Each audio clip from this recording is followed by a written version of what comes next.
Halo, selamat pagi. Perkenalkan nama saya Stefania Pango, kelas 07 PPKN 001. Di sini saya akan membuat video pembelajaran. Selamat menyaksikan.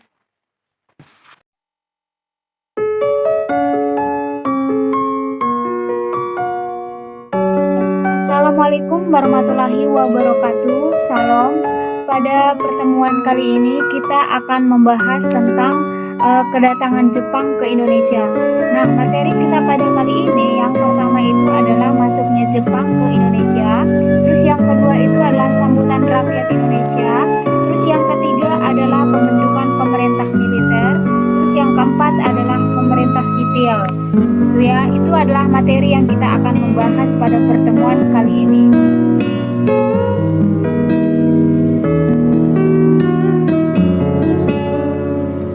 Sebelum kita masuk ke materi, coba kalian perhatikan gambar di depan layar kalian.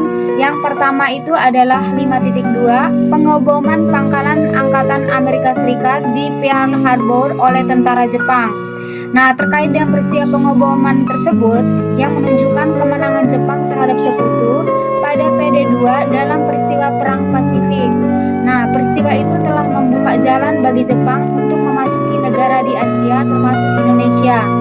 Terus yang gambar yang 5.3 itu adalah kedatangan tentara Jepang ke Indonesia berkaitan dengan gambaran mengenai cara Jepang memasuki kota-kota penting di Indonesia.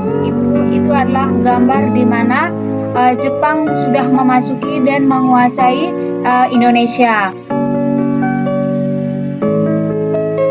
Sekarang kita akan masuk ke materi tentang masuknya Jepang ke Indonesia. Pada tahun 1942, Jepang mendarat dan memasuki Indonesia. Tentara Jepang memasuki melalui Ambon dan menguasai seluruh Maluku. Nah, pertama kali Jepang masuk Indonesia itu mereka masuknya melalui daerah Ambon. Terus setelah itu mereka menguasai seluruh daerah Maluku. Terus yang kedua, daerah Tarakan di Kalimantan Timur dikuasai oleh Jepang bersamaan dengan Balikpapan pada tanggal 12 Januari 1942. Nah, kemudian Jepang itu juga menyerang Sumatera setelah berhasil memasuki Pontianak. Setelah mereka memasuki Balikpapan tadi, mereka juga sudah masuk ke daerah Sumatera. Bersamaan dengan itu Jepang melakukan serangan ke Jawa. Nah, pada Februari 1942. Nah, pada tanggal 1 Maret, kemenangan tentara Jepang dalam Perang Pasifik dan membuat Jepang dalam mengontrol wilayah yang sangat luas, yaitu dari Burma sampai Pulau Wake Pasifik. Nah, di mana dari bulan Januari sampai di bulan Maret ini, Jepang sudah menguasai seluruh, maksudnya sebagian besar negara Indonesia. Ya, itu adalah masuknya Jepang ke Indonesia. Dalam pertempuran di Laut Jawa, Angkatan Laut Jepang berhasil menghancurkan pasukan Belanda Inggris yang dipimpin oleh Laksmana Karel Doorman.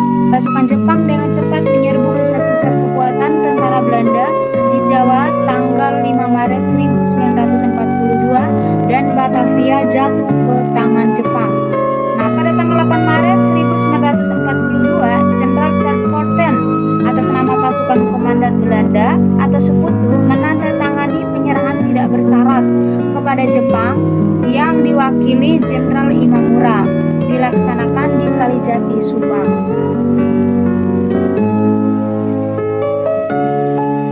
Sambutan rakyat Indonesia. Kedatangan Jepang pada awalnya disambut dengan senang hati oleh rakyat Indonesia. Nah, Jepang ini juga dieluk-elukan sebagai saudara tua yang dipandang dapat membebaskan bangsa Indonesia dari kekuasaan Belanda. Sikap simpati bangsa Indonesia terhadap Jepang dipengaruhi oleh ramalan Jayabaya. Nah, simpati dan dukungan rakyat Indonesia nampaknya juga karena perilaku Jepang yang sangat benci kepada Belanda. Sebenarnya tujuan Jepang ini masuk ke Indonesia itu adalah untuk menguasai sumber-sumber alam, terutama minyak bumi, guna mendukung potensi perang Jepang serta mendukung industrinya. nanti ya. Jawa dirancang sebagai pusat penyediaan bagi seluruh operasi militer di Asia Tenggara dan Sumatera sebagai sumber minyak utama. Itu adalah tujuan Jepang yang masuk ke Indonesia.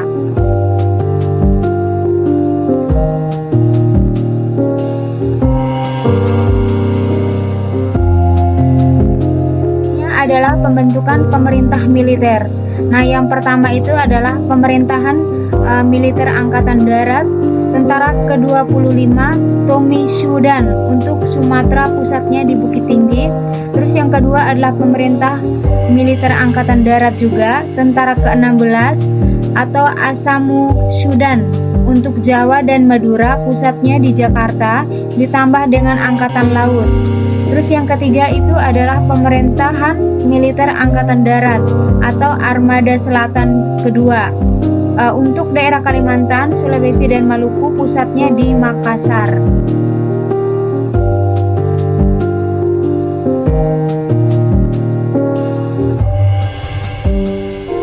Pemerintah sipil.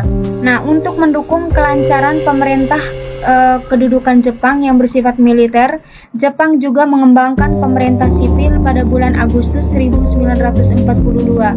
Terus yang kedua, pemerintah Jepang juga membentuk Tonarigumi yang pada masa sekarang ini kita kenal dengan rukun tetangga atau RT. Nah, rukun tetangga atau RT ini adalah peninggalan tentara Jepang. Makanya sampai dengan sekarang itu RT dan RW itu kita masih ada ya. Itu adalah peninggalan dari tentara Jepang. Oke, sekarang kita sudah selesai pertemuan kali ini. Saya mengucapkan terima kasih atas perhatiannya. Semoga ilmunya bermanfaat untuk kalian dan semoga kalian bisa mengerjakan tugas yang akan saya berikan nanti ya. Terima kasih.